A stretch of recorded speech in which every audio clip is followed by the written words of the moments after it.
Number 28 is another physics problem. It says the speed of an object at time t is based on its initial speed, v sub o, and its acceleration, which is represented by the velocity equals v sub o plus t. So let's do what they asked us to do on letter A. Find the equations of the lines from A to B and from B to C and describe the motion of the object. So just from A to B, we'll just start by saying letter A. So from A to B, we have y equals, and notice that it crosses the graph here is 6, so it crosses the graph here at 5. So we know our y-intercept is going to be 5. And from the rise over the run, or the change in y over the change in x, you can see, I hope, this is going over 2, and then we've got up to here. So we have 0, 5. Well, and you can just use the coordinates that they gave you. You can see it's 4 over 2, which is equal to 2x plus 5. Okay? Now we want from B to C, which is y equals, and you can see we have a negative slope. Let's just use the obvious coordinates here. We have the change in y, which is 0 minus 9.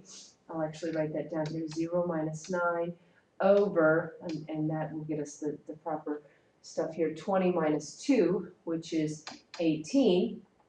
So that gives us negative 1/2, and x plus b.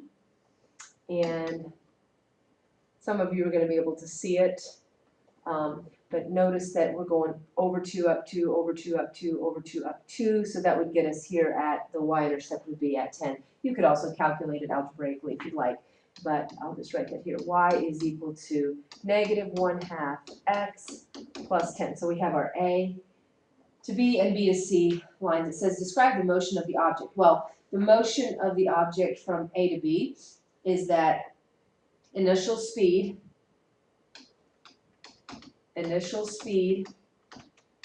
of 5 and an acceleration of 2. So notice this is where our initial speed is, but this is our acceleration. Our slope is the acceleration when you have a velocity equation. You'll definitely get more of that in physics. Okay, the motion of this second line here, B to C, I'll just change the color here.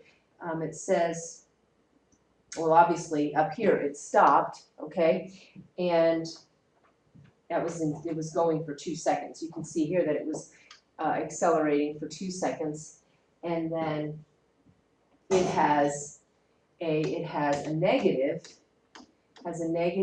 acceleration of, well, negative 1/2. Obviously it's negative, and it keeps slowing until it stops after a total of 20 seconds in motion. Okay? What is the relationship between the equations of motion?